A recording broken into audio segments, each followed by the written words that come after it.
Hey trappers, just wanted to give you kind of a thought here. Don't be the one that's dumping litter or trash out. It's not even trapping season here in Iowa, and I know this wasn't any local trappers. This was probably just Joe Schmo, but this gives us a bad rep, and this is why we get stopped a lot and asked, "Oh, what are you doing?" Because people think, oh, they could be that person littering, and it's just not good for the environment to be dumping all this crap out. So I pulled over for a quick lunch, saw this. Don't do it. Don't be that person. All right, now if we check this trail out, you're gonna follow this down the ditch.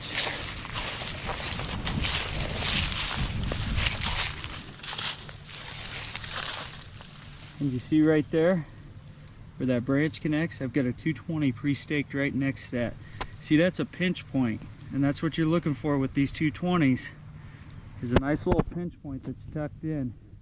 I can set it right next to her. It's got no other option but to put its head through that 220 that I got pre-staked off to that side. All right, this is just where a fence line meets water.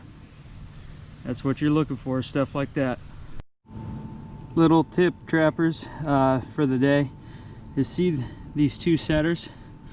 That big set is like $10 at convention, and I don't know what the little set cost me. Go ahead, get the bigger setter. Works great for 330s, and it's easier for 220s as well. That small one, when I use that, I figure, heck, I might as well hand set a 220 if I'm gonna use that little booger.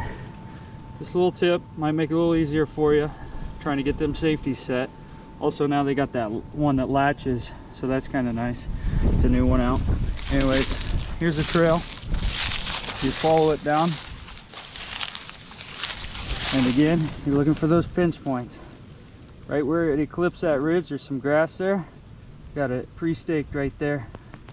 I'm out of stakes, so I had to use one I found fishing last year, so it's smaller, but it should hold. But see that ridge? That's what you're looking for. It's where you put your conibear. Alright trappers, I don't know if you can see that very well, but right where that hole is right there, that's a trail going down over the top of a culvert. Now, ideally, there's a culvert down below. I'd put a 220 at that entrance, it's perfect size, and a 220 right up here at the top of the culvert. Okay, and then I'd put a 220 on the other side coming over the top of the culvert. This is where a fence line comes with some brush along it to a cornfield. But I can't do that in this scenario because I'm 150 yards from two houses. So I put a foothold down there underneath the culvert, and I'm gonna put 1.5 foothold as well running over the top. And I'm running low on traps, so I'd probably do one on each side coming over the top. So anyways, that's kind of explaining how to set this spot and why I set it up the way I do. Hey trappers, look at this culvert we got here. You see, it's a drop right into the water with a steep bank all around. I could put a foothold over in that little finger that goes up that way, but I like dry coon, so.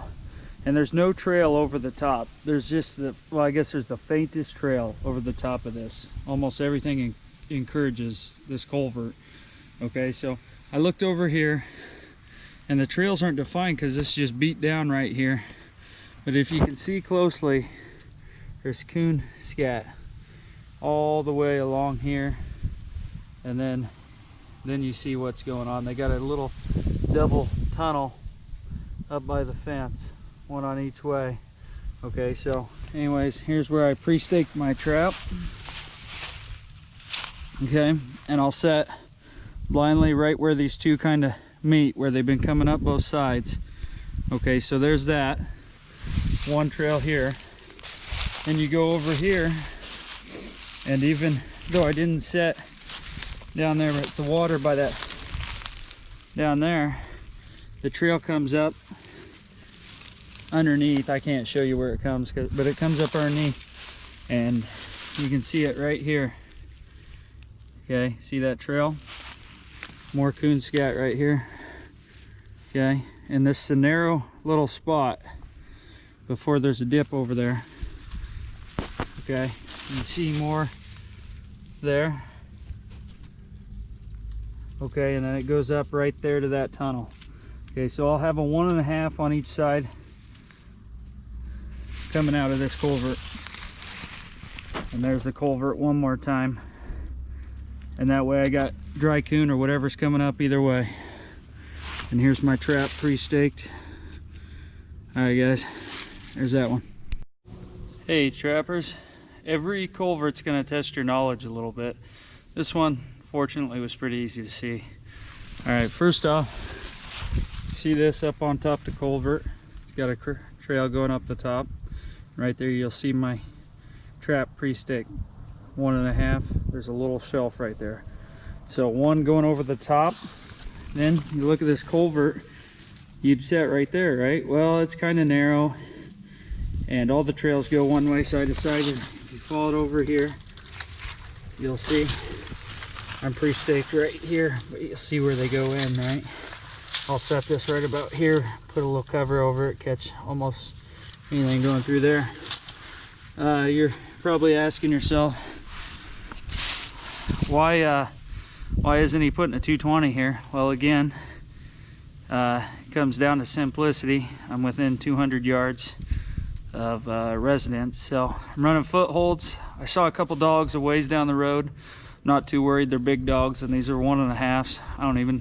They're huge dogs. I don't even think they could get their foot in them. So anyways, there's another culvert. Hey trappers, just finished up pre-staking here in 2020, and I thought you know, maybe I'll kind of run through what I keep in the truck in case you're new to trapping or an emergency should pop up when you're out in the middle of nowhere. Alright, so some basics I keep in the truck are 2 pair of gloves in case one pair get wet. And if one pair does get wet, I throw it up on the defrost for the windshield and let it dry. So 2 pair of gloves, extra pair of boots. I keep an extra pair of socks as well. An extra sweater or coat in case you end up falling through ice or falling down the snow. You don't want to be wearing a cold, wet shirt or coat. And then so moving on from clothing things, I keep ammo, plenty of ammo, 1 or 2 boxes. I keep a firearm, usually a pistol. Sometimes I'll have a rifle, but I think you should have a firearm on you when you're out there on the line.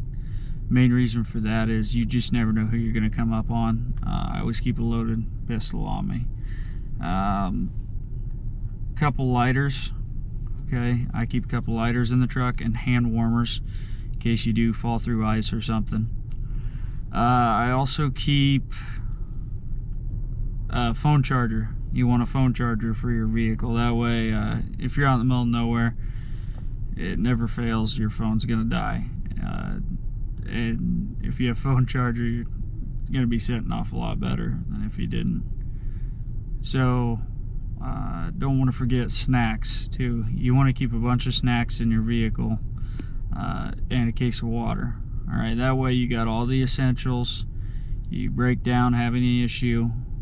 If you're running a big line, you're going to rely on a lot of those things. So those are just some of the essentials. While I was thinking about it, I thought, hey, I should go ahead and throw them out there. I don't want you guys to get caught out there without some of them. I have several times and it's bit me. So anyways, final thoughts.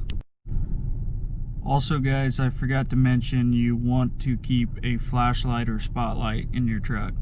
Main reason is here in Iowa and wherever you're at, I'm sure it's getting dark pretty early, and when you're running a trap line and you work like I do, you got to check traps in the dark sometime. So I usually keep a flashlight, and I'm gonna get a couple spotlights, one for each truck for next season. So, but I at least keep one flashlight in each truck, so there's something you don't want to forget.